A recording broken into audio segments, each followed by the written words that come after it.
Yes, good morning and welcome to the Celtic Unrestricted View. And as it says on the running bar at the top, it's the Coffee Club, Alan. Join me, and this is Alan, and my name is Ryan Clifford. It's the Coffee Club, St Mirren pre-match, Alan. Do we need to cut our losses in January? Seen that headline this morning, apparently in the papers by the manager.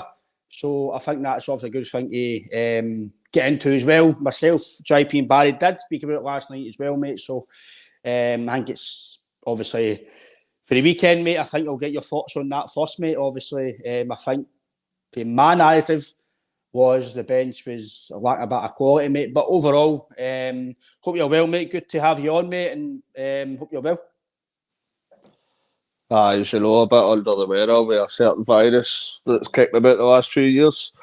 But I feel a bit lousy, but not better to cheer you up than talking about my beloved team.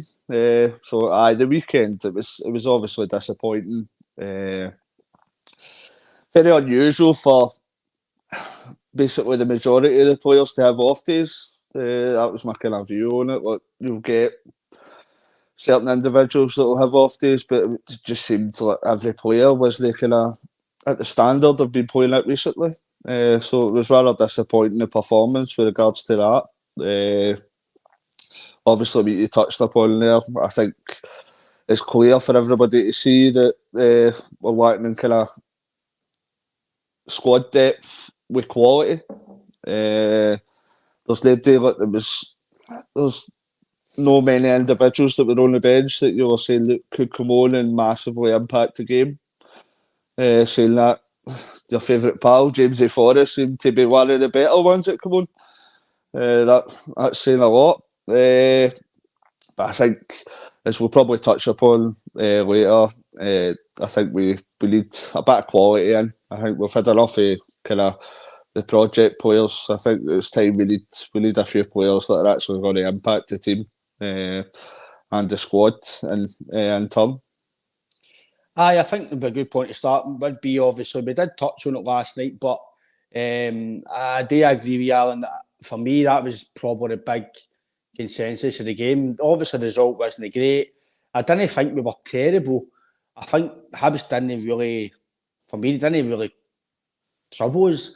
I think it was just us didn't know really be able to finish chances or get a grip of the game and to score goals and huffed and puffed. But one of the games, I think you've seen early on, Alan, maybe after 20 minutes, it was maybe one of these games you're thinking, right, this could be a day where we drop points. And for me, I did think we should have made a few changes. Obviously, you were in the on last night, mate. So what was your thoughts kind of after the game, and did you think that changes, like we did mention on Friday, after the match, do you think on hindsight the manager probably wishes you did make a few?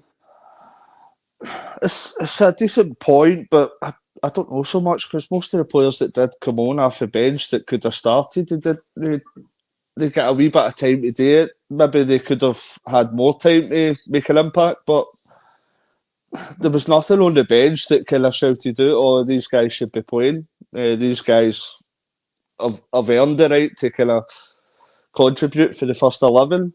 So it could have made a change. Nobody will know that, but I'm just not filled with confidence kind of looking at the bench. I think my starting 11's pretty strong, obviously, with Abada, Hatate injured. Now that's two kind of, you'd say, probably first team starters. So that doesn't help.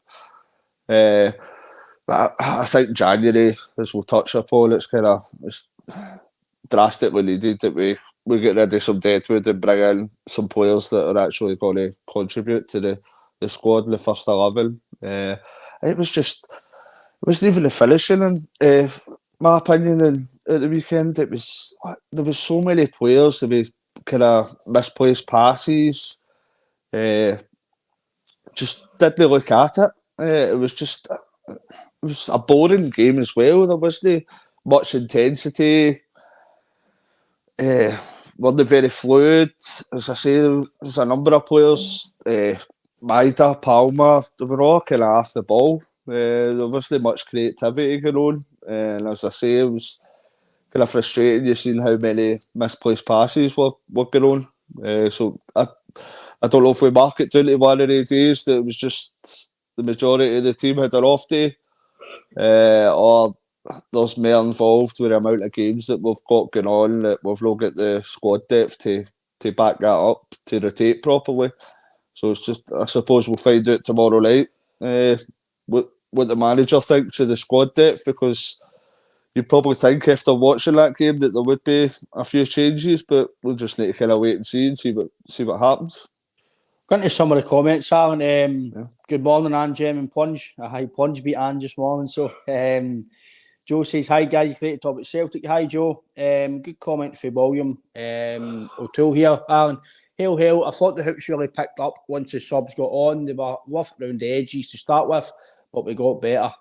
I think in terms of that, Alan, for me, I can agree with Joe in terms of I do think the subs did make a wee bit of an impact. They did show a bit more energy. But I think the consensus for me is, I think we did touch on it last night, that the recruitment side, if we're still having to rely on, listen, I did say last night, and to be fair, it was a good point Barry made. Barry did say, he says, obviously I played with James, he says, he was one of the better players in Scotland when I was there. He says he's a top player, but obviously he can still contribute. And I agree with him, he can still contribute. But I think in terms of starting games now, for me, I don't know if it's there. But he has played well the last few games, so you could see him starting tomorrow. I wouldn't be surprised if he starts, because he did one of the better ones. It did come on the bench on Saturday. But the thing I was saying was the fact that we're relying on guys who are already signed, already got, who's been here for a while, i.e. Forrest, and Johnson, to come on and change the game. It kind of, my consensus was, Alan, was, well, what's the recruitment job been then? I thought we're signing guys to do that, to come and help the guys to come on and change the game, i.e. I know we're guys that tell you who are injured, coming back for fitness. You can't really, certain players who are injured or not really playing yet, we can't judge them just yet. But that was my point, Alan, that we shouldn't be relying on guys who have already been here for a while now to come and change the game. This is where your recruitment steps in, where we should have enough, we should be buying guys who are quality enough to come on off the bench and push on and help you. That's what I feel. I think we're lacking that, Aaron. No, in terms of the guys can run are bad players. I just think we're lacking a bit of quality to come off the bench and change it. Because we've seen that again with Madrid.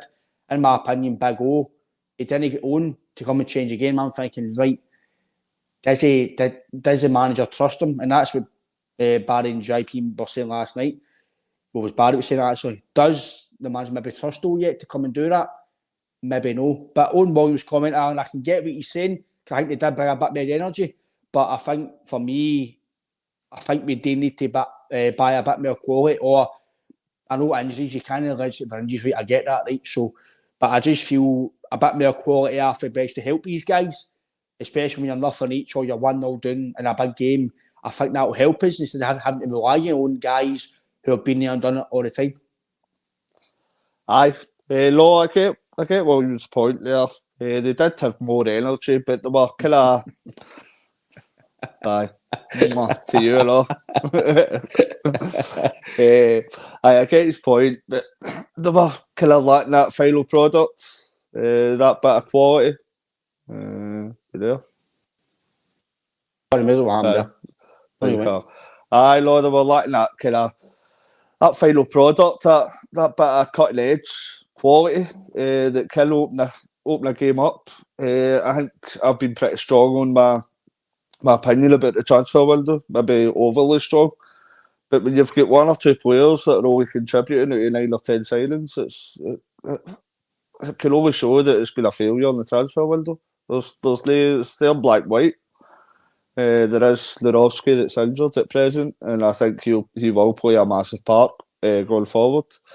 But I was disappointed in the Wales at the weekend. Like, I thought Maeda was unusually lacklustre, same as kind of Palmer made a few kind of misplaced passes. He was trying to create, but it just wasn't working. The two of them kind of looked lacklustre, and I think that's where most their kind of potency comes from. Their goal threats is coming through the wings, because it starts off there.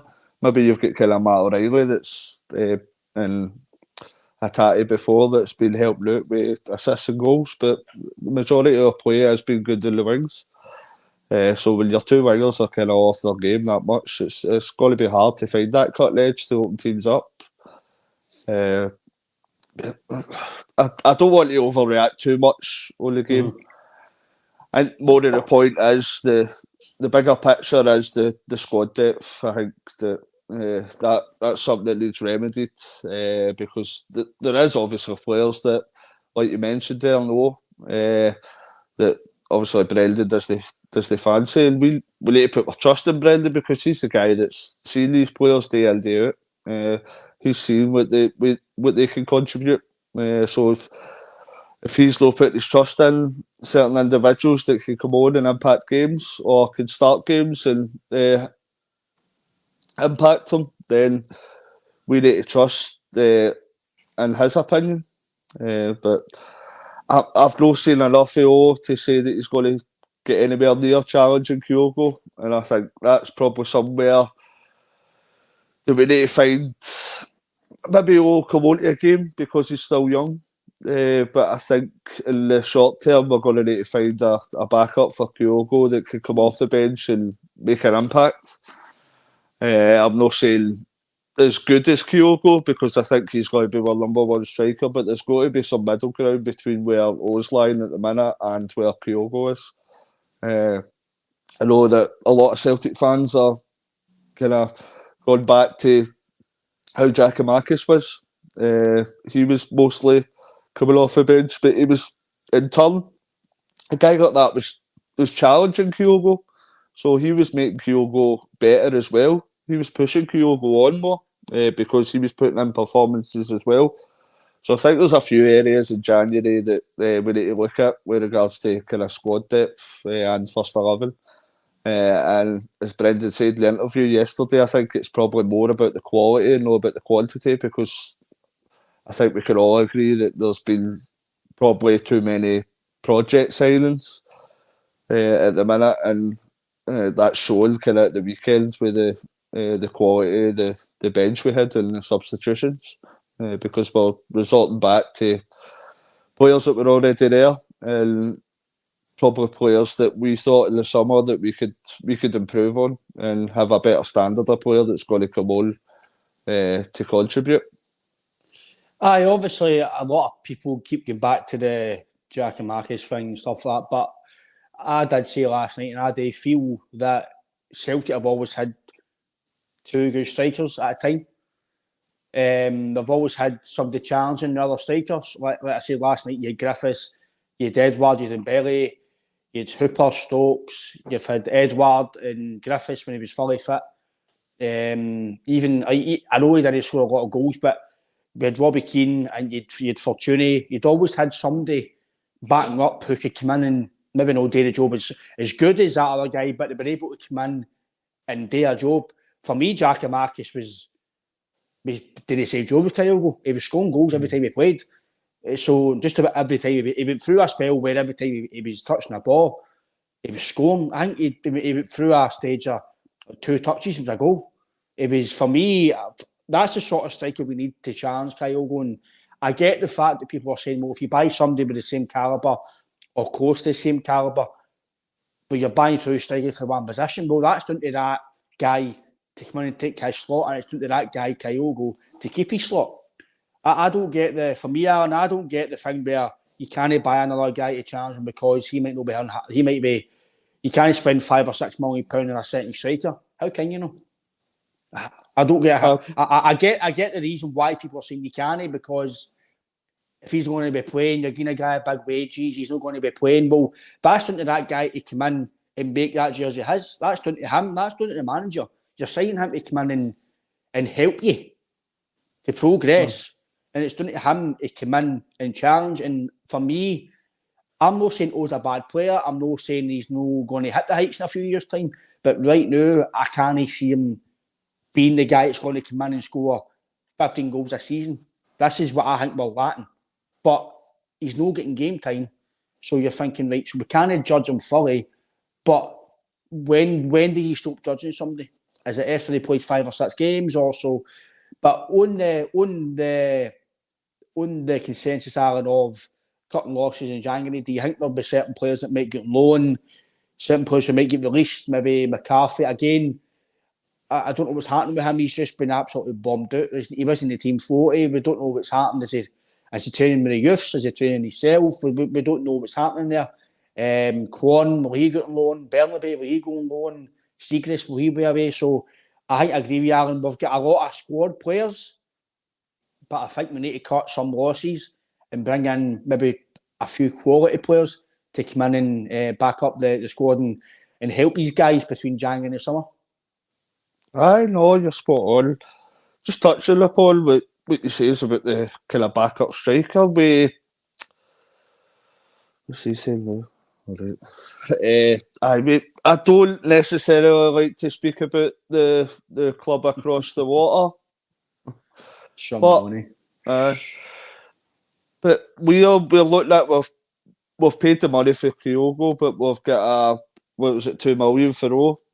So we've got 2 strikers there. But about 2 or 3 million, aye. Mm-hmm. So you look at across the water there, and obviously it's not going well for them at present, but they've spent 5-6 million on Danilo, 4-5 million on Dessers. They've spent 4 million on Roof. Even if you bring into that category Lammers for 3.5 million. So these are all players they've spent quite a lot of money that's in the same position for competition. So I don't see a reason why we can't do that.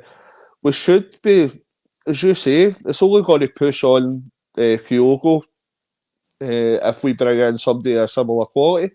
So they're going to be going kind of toe-to-toe with each other to see who's the best striker. And that's only going to benefit Celtic, because we're going to have one of these strikers, whoever they bring in, we're going to have one of these strikers that's going to be in top form because he's putting the other guy out the team.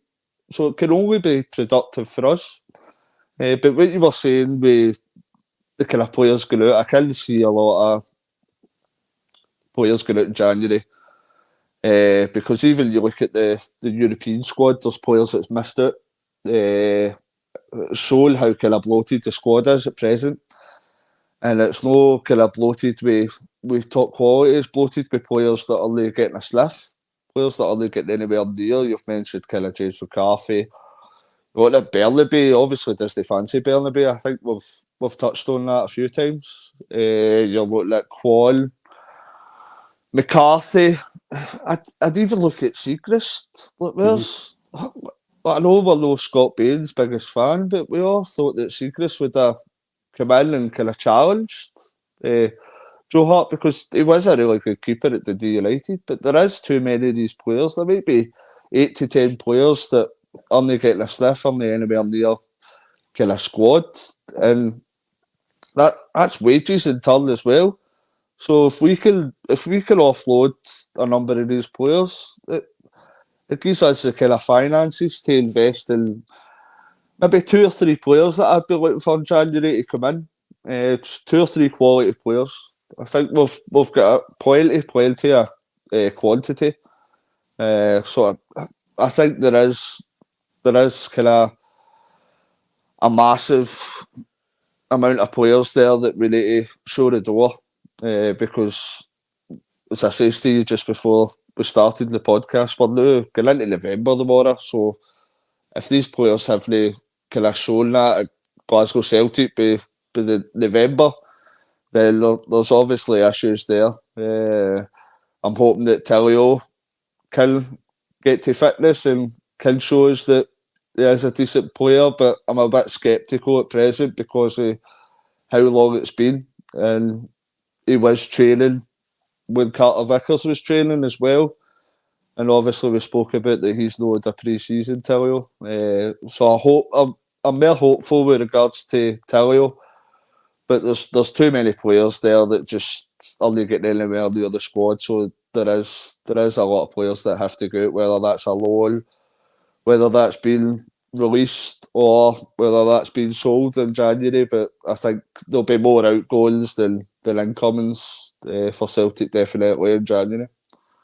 I think for me, Alan, there's positions what I think in the summer you're probably going to get a better chance of improving, i.e., I know people will say it's because I don't like Taylor, but the left back situation, I think we all know we need to improve for the European level. Goalkeeper, I think we need a better goalkeeper who's younger. No, obviously a better goal, but Joe Hart still, to be fair to Joe Hart, by the way, he's actually been good this season. I'll give him his due. I thought he was doing a wee peg, and I thought he was regressing quite fast. And to be fair, he's not really made many mistakes this season. He's actually been quite good personally, considering his age, and he's getting older, and you can still see his class is still there. So I think Joe will do his to the end of the season. But I do feel next season somebody's got to come in to take the place of him, because I know goalkeepers actually in modern football, they're playing to their 38, 39, 40, and they're still doing well. But I think eventually you need to progress and you get a younger goalie in. But when I say younger, I don't mean somebody that's 21, 22. Maybe somebody that's maybe 27, 28, experienced, been there and done it, and can come in and make an impact. No a guy that's going to come in and sit the bench and sit for third choice and no get a game. I think we need to sign players now, Alan, in my opinion, that are going to come in and make an impact. And I think this is something we speak about all the time. So it's not that we're just saying this because of an overreaction of the Hibster. I get you, mate. We can't overreact for it. I think if you looked at the away games that we've had and the start of the season we've had, and we've come out with, is it 16 points out of 18 or something like that? Roughly anyway, something like that. I think we've done okay. I think, was it 8 games, 2 draws, 6 wins, whatever it is? No, sorry, 10 games. Well, we're looking at last season. Last season was the exact opposite. We had all the hard games as home games as first ones. And we're only 1 point worse off at present than we were this stage last season. So considering all the games that away. I've got the table here. We played 10, won 8 and drew 2. So, and there's been a few away games in that. So we've scored 23 goals, conceded 6. So I think, Alan, if you went for the start of the season and you would be unbeaten after 10 games, considering we played Hibs away, Hearts away, Name across the water away. I think we played Aberdeen away as well, didn't we? So Livingston. So it's probably the hardest start of the season you could have away games, and you've come out unbeaten, unscathed in that sense. You're 5 points clear.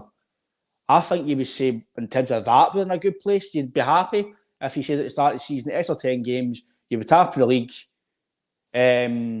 You'll be 5 points clear. You'll beat them across the water at home, away from home, and I think we'd all be happy. So it's not an overreaction for the weekend, but what we are talking about, JP spoke about it as well, Barry's going to speak about it as well, that we all know that we do need a bit more quality coming off the bench. And I think in terms of, for me, Alan, I'll let you know that, mate. I do agree with you that I do feel that I'd rather sign 3 or 4 players that are worth maybe 4 or 5 million that you've scouted, you know they've already played at a good level and they're experienced, i.e., just say the guy that popped up through the summer, Potence, right? Experienced player, been there and done it. He's played in Europe. He's played at high level for Wales for years. Scored goals. I think he's only 27, 28. He's still at a good age. You know, if you sign him after a few games, it would, in my opinion, I don't think he'd fail, because he's been there and done it. And the only reason I wasn't playing at Wales was issues behind the scenes at Wales, and the new manager came in and didn't play him. It wasn't because he's a bad player. It's because just certain managers like certain players and whatever else. So that's the sort of experience, and pedigree-wise, I think, Aaron, you need to try and scout. And I get that they cost money. But if, in my opinion, we're in the league, the financial benefits is going to enable you to go and spend maybe £15 million in 2 to 3 players. It's going to enable you to do it. So I think that's when you'll show, in my opinion, the ambition of the board, Aaron, and the ambition to help the manager progress, i.e. the European side, because in my opinion, Aaron, we are closer to things than we should be. We are still light years ahead. I still feel we're miles ahead still, but in every capacity. But I feel we should be further ahead. They shouldn't be anywhere near chances because of the financial aspects we've had in the years gone past, and the financial aspect we've got right now. So I think Giant summer. I'm more looking towards the summer. I think the summer, Alan. I think it's really, really crucial that, because in my opinion, we're in the league, so you've got all that financial bracket. So I think the summers are, and it's crucial that you go and push ahead, because I feel when they get liquidated and they went down to the third division, we didn't push on. I feel I'll still stick by that. That was their stumbling block. We just went, we'll just be ahead of them. We'll just win the league. We'll just stay ahead. We'll keep afloat. We'll stay ahead. We were signing guys like Tony, Kazim Richards, Carlton Cole. Who other guys were signing? There was other guys were signing that weren't really up to the mark. And I think now we can't do that, Aaron. I think once the manager keeps saying, when you're a power of strength, you need to go and strengthen. So I think in the summer, you've got to talk in hindsight. You win the league, right? You're going to have all this financial power. I think that's when you need to go and strengthen fully, and I think that's when it'll show, Aaron, where the club is at to try and progress, i.e. European side, and to absolutely pull away from Scottish football. Aye, no, you're definitely right. We should be further ahead because the financial power. Cheers, thanks, mate. Cheers. But that's why I'm the gaffer, isn't it, JP? but you don't even look as far back as like the dial time that we did progress. I think you don't need to look at the season gone by there. We bring in 25 million for Jota, and we've not even the output isn't even near that. So there's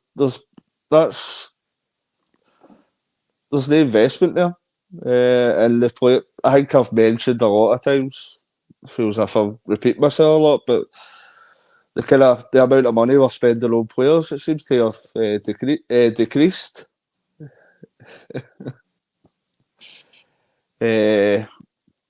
Tony Stokes there shouting again.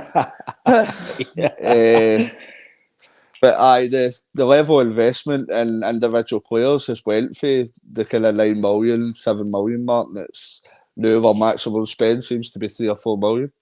So with the rate of inflation, we should be going ahead of the money we spent previously.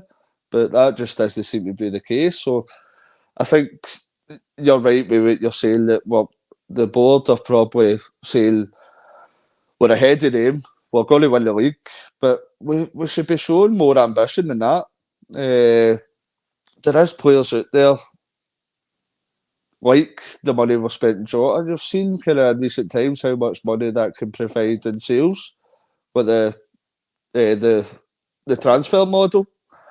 So I don't know why we're hesitant in kind of spending that kind of money the last kind of season or two. So I'm hoping when we get back in the summer, even January, I'm hoping that they spend more on a kind of one specific or two specific players, that you get back up to that level of 6-7 million, that we're investing heavily on individual players. But there is certain positions that you're right that we're probably best waiting to the summer, because you've got more kind of transfer activity in the summer, and there's more chance of getting the players that you've actually scouted and you want in the summer. Obviously, we spoke about Joe Hart during the pre-season, and that's when I think we were all getting a bit apprehensive and anxious about some of his performances in pre-season. But to give him credit, he has been relatively decent within the season since then. But I think we definitely need an upgrade on Joe Hart, and it's nothing against him. He's done a fantastic job for us since he came in. But time catches up in everybody. So he's going to get to a certain age that more mistakes is going to happen, concentration, fitness, regards to that. I don't think we should go for a young keeper, but I think there's more and more kind of prospect, like goalkeepers that are sitting in the English Premier League, like Joe Hart was, sitting in fourth place at the bigger clubs. Like even, don't like to mention it, even like Jack Butland was. Mm-hmm. Like probably Fraser Foster sitting as at present, there is a decent calibre of goalkeeper that are sitting there. Now, if you can go and offer them what we can offer you first team football, would you take a slight drop in wages? And it's over the last few years, you've seen that's a carrot that can be dangled in front of quality players that are getting to that time in their career, with maybe early 30s, and they're not playing week in, week out, and we can offer them first team football. So I'd like to see if we could go down that road, because you're going to get a decent goalkeeper. Obviously, you touched upon kind of left back as well. I think that's a position that needs strengthened. I think I'm not one to criticise Greg Taylor because I think, considering the calibre that he's at, I think he's always kind of put a shift in and always kind of overperformed, considering the player that he's been. But I think if we're going to put the pedal to the floor against the other sides in Scotland and try and make some sort of impact in Europe, I think these are positions that we need to improve on. I'd be going the striker position as well. I think that's something that's been highlighted because the O's no coming in, whether Brendan trusts him or doesn't. I think that's something that needs to be improved on as well. So I'd be looking at either January or the summer, goalkeeper, left back, and another striker to come in. That would be my important places that I'd like to fill, to be fair. Quite a good point that Red makes as well, Red Scotland. The money we're wasting on guys, I get what you're saying. Again, I'm not going to fully say about Yep and Yang and Kwon, but I get what you're saying, Alan. Bernabe, Kwon, Yang, Seagrass, Sorrell, Ayeti, Barkas, etc. could have brought us a proper player. I'm going to say yes, I agree, because it's kind of the conversation we're kind of having now in terms of I'd rather spend £12 million than 2 to 3 really, really good, fantastic players. I know we've spent, but again, we spent £10 million on Ayeti and Barkas, and on at the time, I know Ayeti wasn't playing with West Ham, right? But what he done with Basel was very good in the Champions League. He played, and him and Elanusi lined up well in the Swiss League. They done very well. Barkas was playing every week with Athens, Cats with Greece. I thought in Athens he done well. I think against the game against us, he made some cracking saves. He was a part of the team that stoked us for qualifying for the Champions League under Rodgers. So Barkas to me wasn't a bad keeper. I thought he was actually a decent signing. Ayeti scored goals in Switzerland, had a few caps for Switzerland, so I'm thinking that's actually not bad. £5 million for West Ham. Looked all right. I know he didn't get a sniff, but they just signed, I think they signed Sebastian Haller for a massive transfer fee, so it was always going to be half Ayeti to get in the team. So on hindsight, I thought they were good signings, but I agree with I agree with Red Scotland there. They're not worked out, but I can agree with that in the sense of maybe take away Barkas and Ayeti out, but I get what you're saying in terms of instead of spending maybe £15 million and 8 or 9 players, like maybe $1 million, 500 grand, 750, etc. Go out and spend maybe 3 or 4 players and spend £15 million and maybe 3 million, 3.5, 4.5, whatever.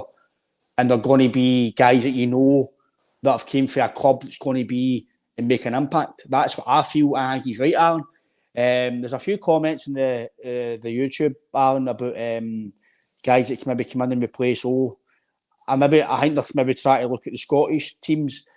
People mentioned Shankland and Minovsky for Aberdeen. For me, I'll just cut to the chase on that. I get what they're trying to say, they're goal scorers. And if they come to Celtic, they might get more chances to score goals. I get it. But I don't feel there's any striker in Scotland that's good enough to come and play with Celtic, personally. It's okay scoring goals, but you need to have the other parts of your game that are good enough to come and play with Celtic. I don't think Shackland's mobile enough. I don't think he's quick enough. I don't think he's sharp enough. Again, I know this isn't, the guy's doing a better job than me. He's scoring goals in the Premier League. He's playing Europe. He's far better than me, mate. I'm just giving my opinion of what I feel would suit Celtic, and I don't feel Shankland would suit Celtic. The 2 guys at Aberdeen, yes, they're good players for Aberdeen. The boy Duke's a decent player. Are they good enough to play with Celtic? In my opinion, no. Because I'm going to agree with Ed. That's like shopping at Lidl when you can go and shop Marks and Spencer's. You can go and buy somewhere else better. And it's a good point he's making. He's went to comments saying that sometimes we're shopping in Lidl when you can go and spend the money. And that's quite a good analogy, actually. You can go and spend in a better shop if you need be. And I agree with him.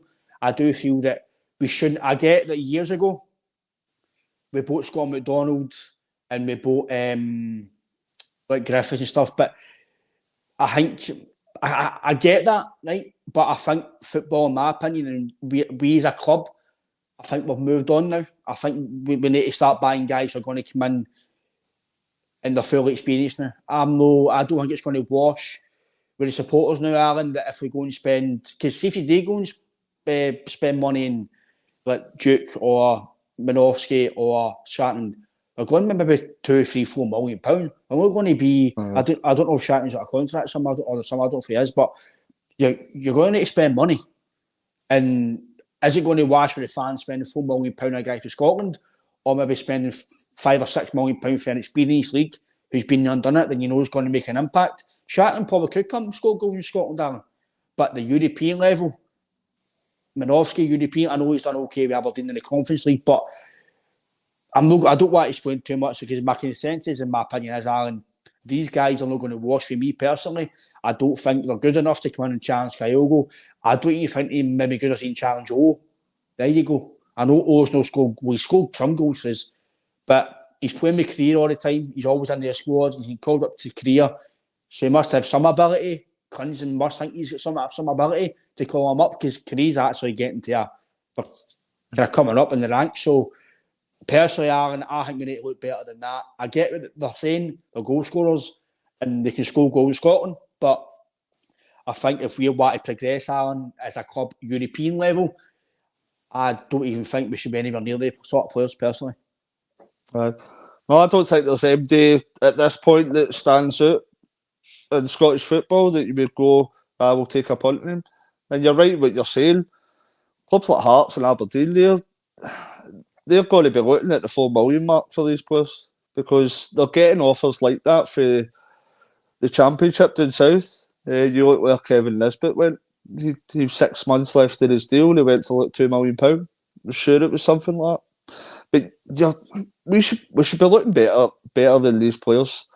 And we don't want to sound too much snobbery, like we're better than that. But we've got a massive kind of scouting network out there. We should be able to, if we're going to go out and spend a decent amount on, say, a striker, we should have pages of players out there, strikers, for the scouting network, for different leagues, different countries, that should be better than what we've got and should be better on than what is in Scotland at the minute. But even if you look at the Championship, where what teams that have come down for the Premiership, like Southampton, there's Shea Adams. Is he going to be a massive amount of money? We don't know until we ask a question to people like that. That's just a name that's flowing out of my head. I'm not saying he would be a fantastic signing, but I'm sure he would kind of push Kyogo more than O. But there is leaks out there.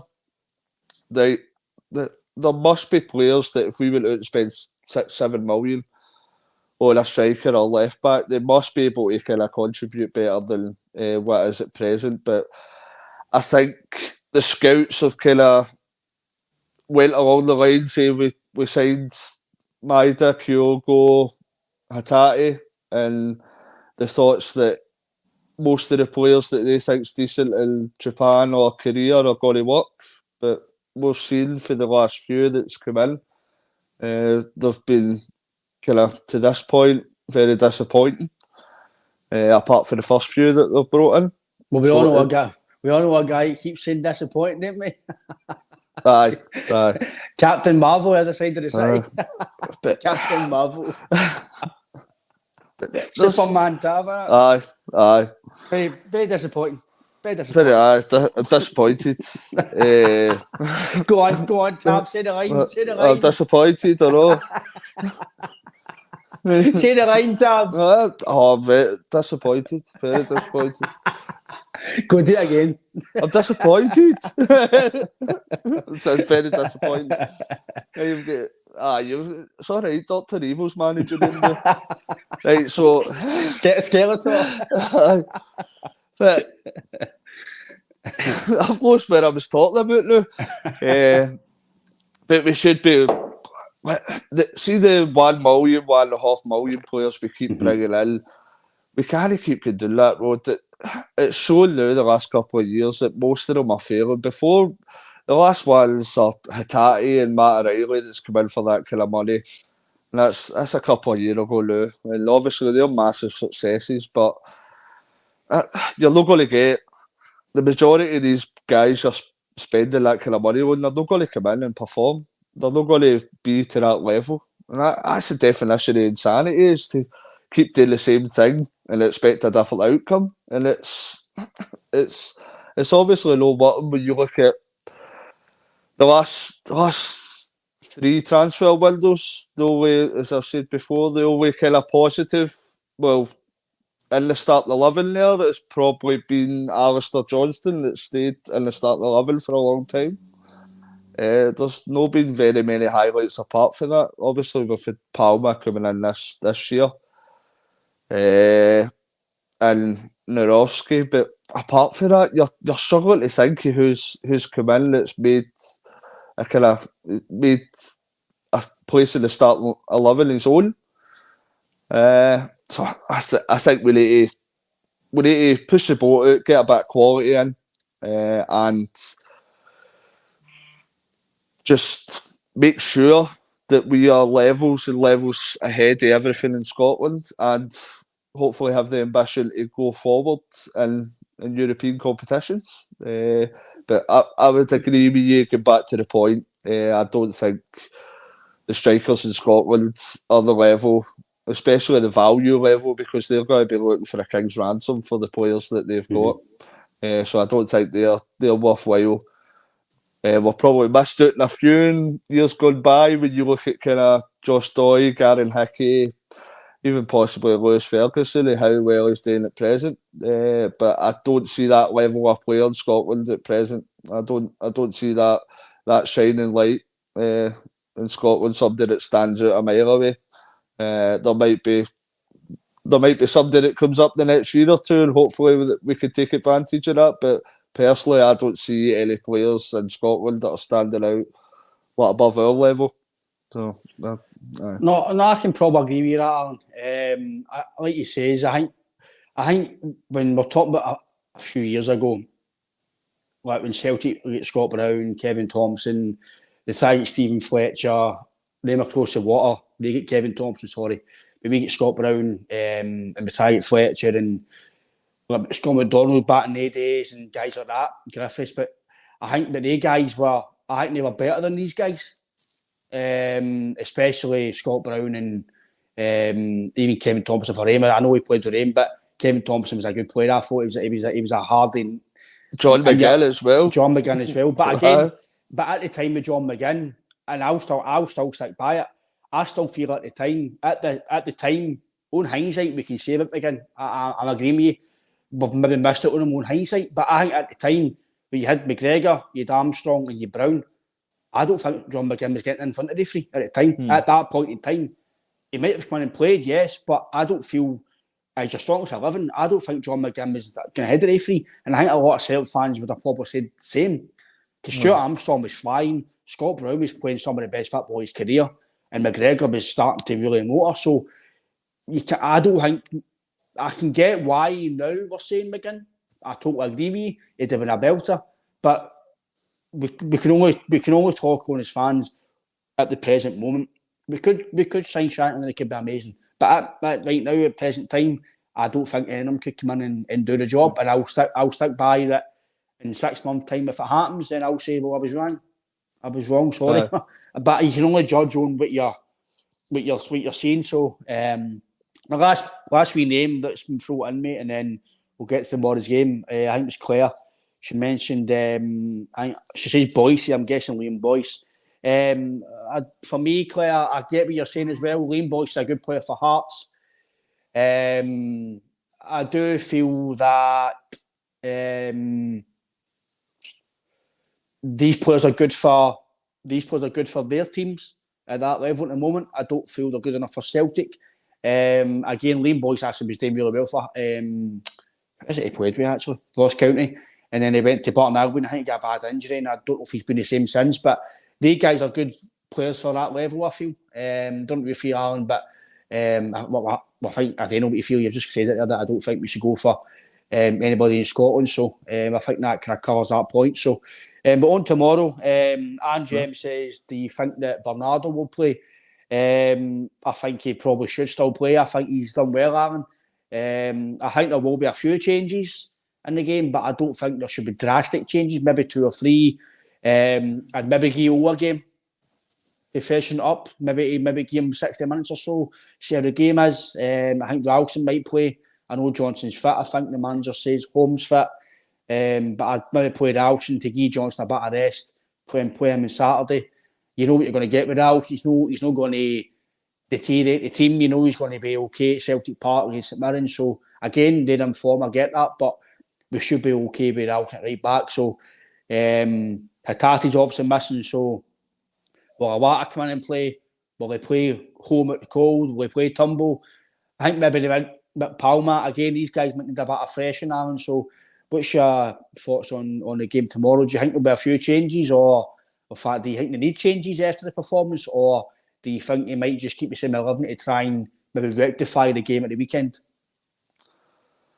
We're playing 3 games a week there, so I think there will be a couple of changes. This is where, when I gave the kind of basically the same team on Friday, I said I think there will be a few changes for this game. Like starting lineup or what? Or if you want, mate, aye.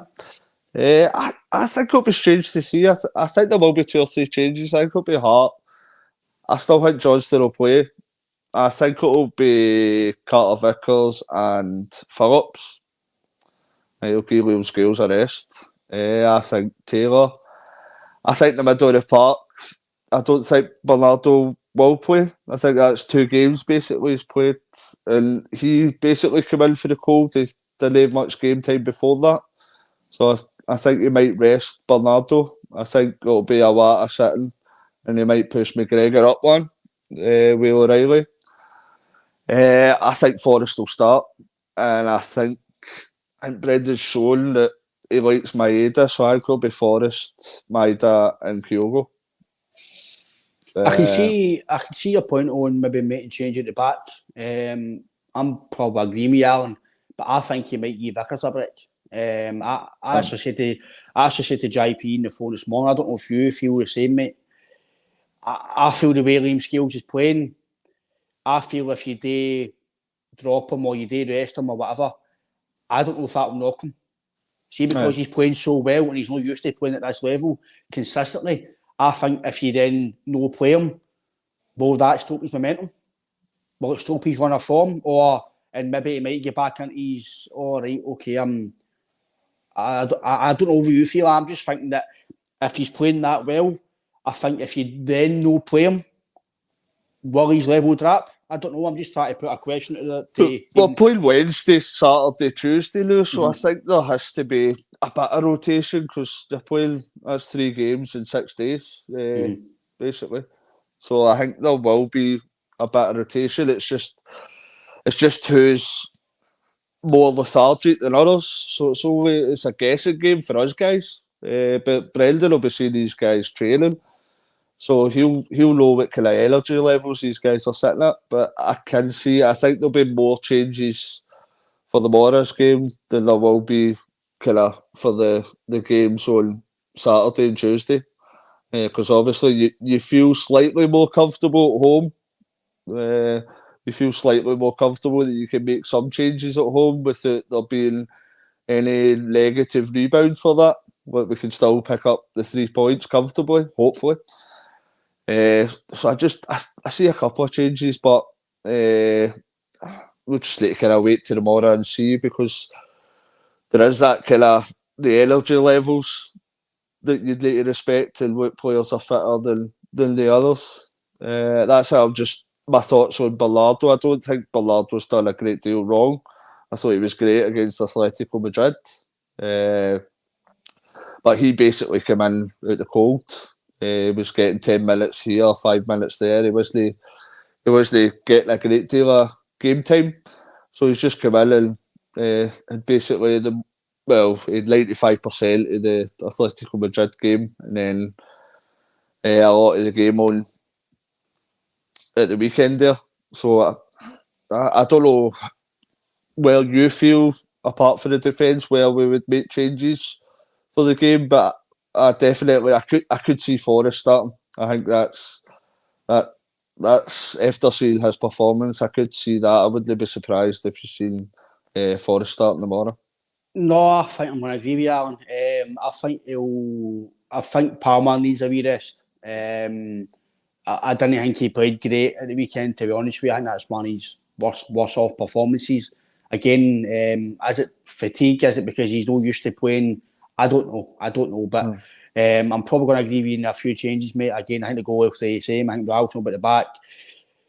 I thought Carter Vickers wasn't his best either. He got into the bet. He was a bit better in the second half, but I don't think he's looking fully match fit.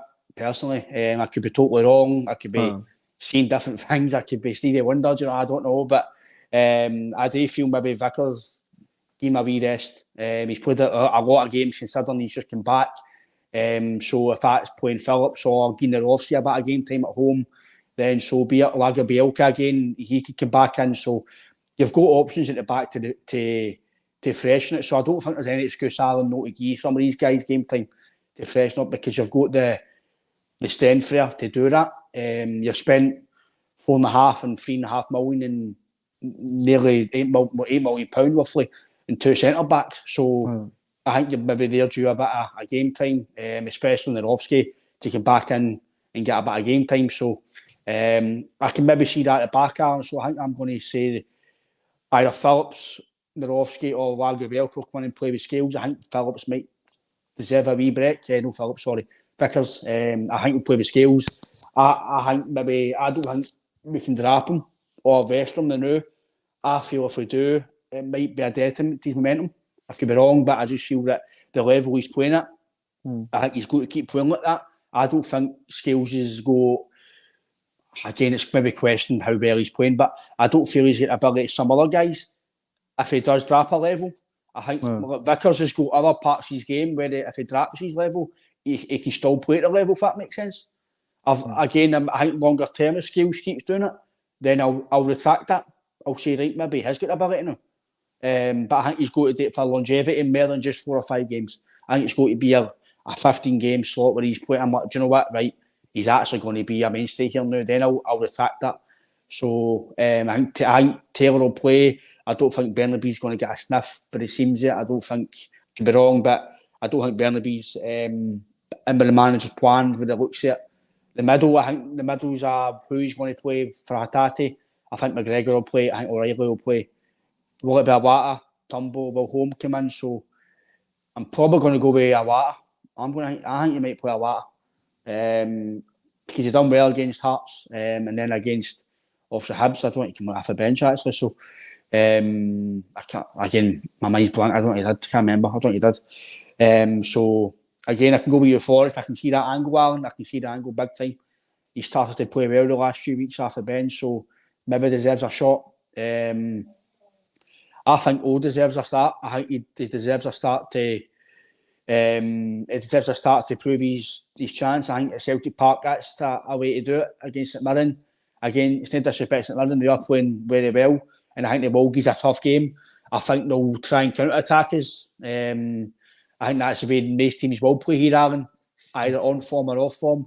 I think they'll sit with a low block, they'll sit with try to counter-attack us, they'll try and get us down the lines and try and get us play through the lines going forward. So, again, I would play Maeda. I think Maeda is just always going to play. And Alan, I think Alan, the manager's always going to play him. I think he likes him a lot, and he's pivotal, to what we want to do. So I think I would play O. I think Kyle will. Again, I know it might sound that I'm trying to get him injured. Eventually, his shoulder's going to go at a point. The manager said that, but when it's going to be, we don't know. So I think I would maybe give him a wee break, maybe put him on the last half an hour if need be. Again, the manager might go total against this year. Well, unless he mixes it up and puts Maeda through the middle. I can't see it coming myself, but aye. I just what I've seen for all recently, I'm not seeing a great deal. As I say, he needs a game time, and I hope I'm wrong, but I'm not seeing it at present when he's come on. But maybe if you give him 90 minutes or 75 minutes, he could prove us wrong. But I think I'm mostly. I think Awata, the both of us have said kind of Awata's going to play midfield. I'd probably say that. I think he deserves his chance. I think Awata's always been kind of reliable and played pretty decent. But we'll just. Let's see, Godfrey. He's dropped Maida. He's rapping the beautiful bald man. I can't see him dropping Maida, to be honest. I think that's one of the first names in the Halloween. team sheet. Ange, if anybody wants to see my Halloween costume, tune in at 10:30. You'll see plenty of Halloween costumes at 10:30 tonight. But I know I did say to Ange that I think Bernardo would play. I'm actually going to kind of agree with you, Alan. The more you've mentioned it, and it's kind of in my head, I can maybe understand why he wouldn't play. Because he came out the cold against Madrid. I know he's played 290 minutes, kind of. So, well, no fully 90 minutes, but I can get that as well. John says, Mirren have been a tough opposition for us recently. I like the way they play. No, I agree, Alan. I agree with John. I think Mirren have gave us hard games in the past. They're on a good run of form, so you can't discount them. But you do feel at Celtic Park, even if you do change the team, we should have enough quality to come in and win at Celtic Park. Doesn't matter who it's against. So I do feel that changes are needed. I think especially away to Ross County, I think that'll be a hard game as well against Ross County. It's always a hard game up there. I think half-12 kick-off as well. So you're only really going to have 2 days fully to recover. So I think you need to look at that as well. I think some of the guys who won't play tonight will play on Saturday. Because I know I did mention it last night. As much as these guys are professionals and they're full-time, and to play a 90-minute game and then play again the Saturday, you're really your next day's a recovery day. So be that massaging, stretching, saunas, steam rooms, whatever it is they do to recover. They're recovering on the Thursday. So they're only really training the Friday again. So they're only having really 1 day of rest, and then they're playing again. So I think that's where you need to look. You need to look at that as well. I don't know if you feel that's the case well, Alan, but I do feel you need to look at it's getting to the stage of the season where, as much as you need to look at the game in hand, you need to try and put your team across for the weekend as well, because the games are coming quick and fast. No, I think John's spot on, and he knows the best holiday destination in the world. So, aye, good to see you then, John. No, it's just difficult with that many games we've got upcoming. They're all in kind of close proximity. So it's, as I say, we can all hazard a guess of who we think is going to be fit enough to cope with the game management. But I could see a few curveballs being played by Brendan, and maybe a few surprises coming in. We've not even mentioned Michael Johnston either, or Tommy. Tommy Johnson. Aye, so aye. I think he's a bit old now, you know. aye. So, but I think it's just going to be. I would hope my predictions are going to be there or thereabouts, but we can only wait and see, because we need to see how fit these guys are, because it is quite a large kind of game load that they've got in the upcoming few weeks for now to Christmas. It's basically non-stop apart from the international break. So they're playing 3 games a week most of the time, especially with the European competitions involved. So,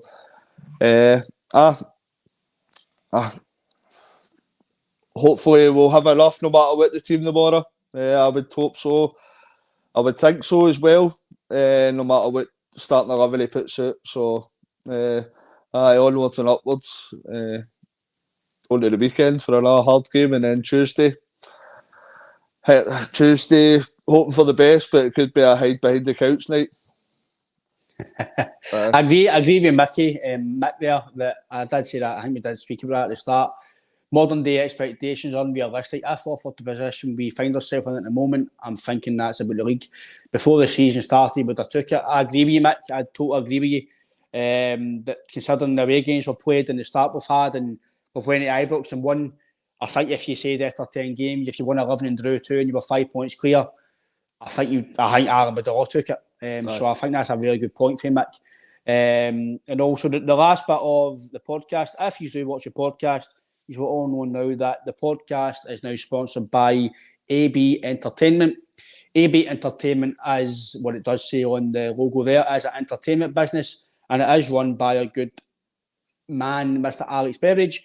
He does normally comment on the podcast, but he's probably doing his day job at the moment. So Alex does have a fantastic business. It is getting to that stage of the festive season where entertainment packages, entertainment birthdays, Christmas parties, etc.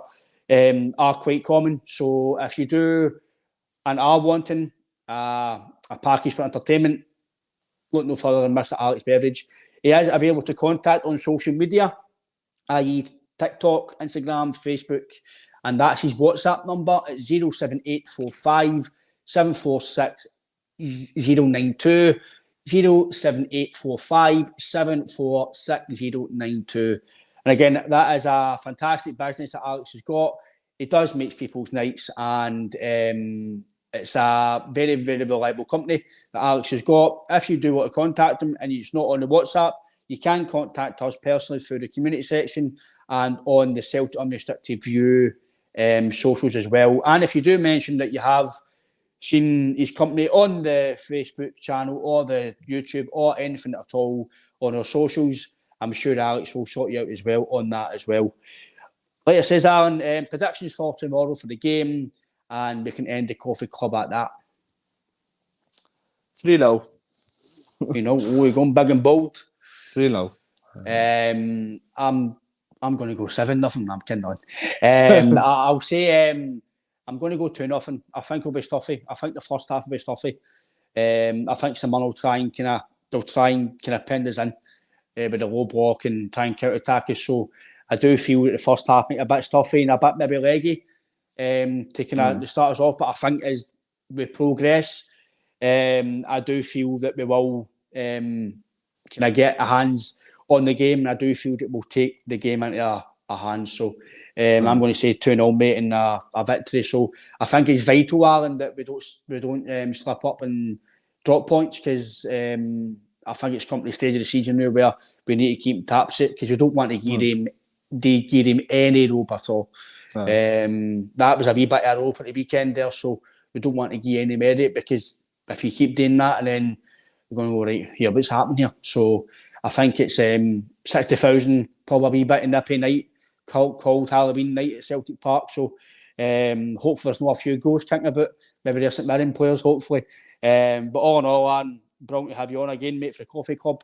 And if you're new to the podcast, but the one or two last night were just new. If you're new to the podcast, please subscribe to the podcast. Just tick the wee notification bell that's on the YouTube, and you will get notifications when we go live. Anything you subscribe to will help us get guests on the podcast. Get every bit of content we do is free of charge. We don't charge. Everything we do is for the fans. The more people subscribe and share to your friends and family, the more we can get content out here like this during the day and at night time. We are normally on Monday, Friday at 8:30, and we are now on Tuesday and Wednesday at 11:30. Tomorrow, I don't think we're on tomorrow at 11:30 due to the game. So, but Tuesday and 11:30 normally as well. So, we're on TikTok, Instagram, Facebook, every social media platform we're on. Please follow and like the pages, and you'll get ahead of everybody else. Get every live updates, and we'll see. Probably, I don't know if we're back on tonight or Wednesday. I don't think we are on tomorrow. Might be on tonight. We'll see.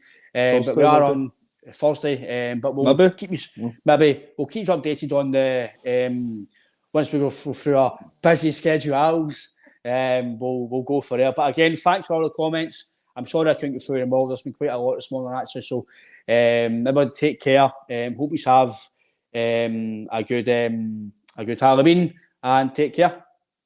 Full help.